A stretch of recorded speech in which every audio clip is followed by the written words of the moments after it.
तुमच्या चॅनलच्या माध्यमातून महाराष्ट्राचे उपमुख्यमंत्री लाडके अजितदादा पवार यांना भावपूर्ण श्रद्धांजली अर्पण करतो। त्यानंतर हे कावलगाव सर्कल एक असं आहे, पुरोगामी विचाराचं सर्कल आहे कावलगाव सर्कल। या ठिकाणी कुठल्याच प्रकारचा जातीभेद होत नाही ना कुठल्याच प्रकारचा भानगडी होत नाहीत। या ठिकाणी 18 पगड जातीचे या सर्कल मधील लोक राहतात।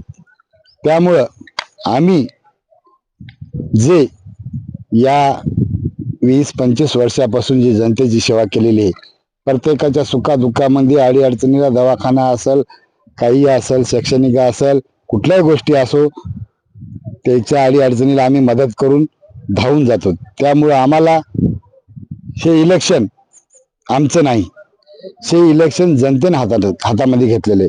त्यामुळे आम्हाला प्रचार करण्याची तेवढी आवश्यकता काहीच नाही। त्या कशामुळे की बा जनतेने इलेक्शन हातामध्ये घेतलेले। तर या सर्कल मध्ये पक्षच राहिले नाही, पक्ष एकच आहे बीजेपी। त्यामुळे पक्षाचं आव्हान नाही। आमचं जर एवढं त्याचं आव्हान असेल तर आम्ही गुंडाळून घरी बसलो असतो, पण आमचं एवढं आव्हान आहे की या गंगाखेड मतदारसंघातील आमदार माननीय रत्नाकररावजी गुट्टे साहेब यांना प्रत्येक सर्कल मधल्या प्रत्येक गावामध्ये जाऊन बैठका मिटिंगा घेऊन लागायत। त्यामुळे आम्हाला त्यांचं आव्हानच नाही। आम्ही या निवडणुकीच्या संदर्भामध्ये जनतेला आश्वासित करू शकतो की आरोग्य, शैक्षणिक, पाणी, दवाखाना या पूर्ण शेतकऱ्यासाठी जे काय आपल्याला जीवन आवश्यक लागते त्या गोष्टीचा आम्ही अजेंडा घेऊन समोर जात आहेत। या रस्त्याच्या विषयी जर बोलायचं म्हणलं तर आमच्या आजोबा पंजोबाच्या पिढ्या गेल्या, आमची पिढी गेली। आम्ही या रस्त्यावर, आमच्या सर्कल मधल्या रस्त्यावर तर डांबर तर कधी आमच्या डोळ्यात दिसलंच नाही। पण जिल्हा परिषद किंवा पंचायत समिती मेंबर निवडून जरी आले तरी यांच्या हातामध्ये तेवढं काही नसतं। पण एवढं आहे की त्या गोष्टीचा आपल्याला पाठपुरावा करण्यात येते।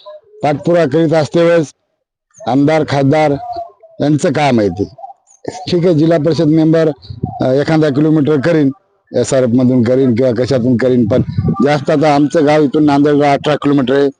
18 किलोमीटर जाईपर्यंत सारखाच रस्ता आहे आणि इथून पूर्णेला जरी जायचं म्हणलं तरी सारखाच रस्ता आहे।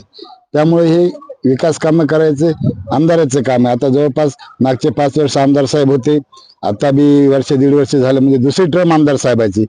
त्यांनी लक्ष घालून काम करायला पाहिजे।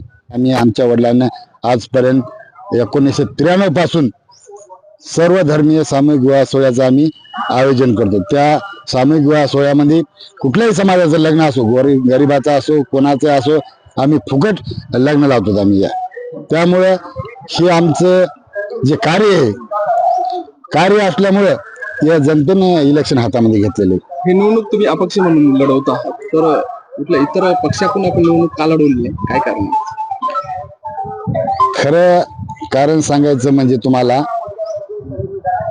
आमचं जे सर्कल आहे हे सर्कल 30-40 वर्षापासून विरोधामध्ये राहिलेले।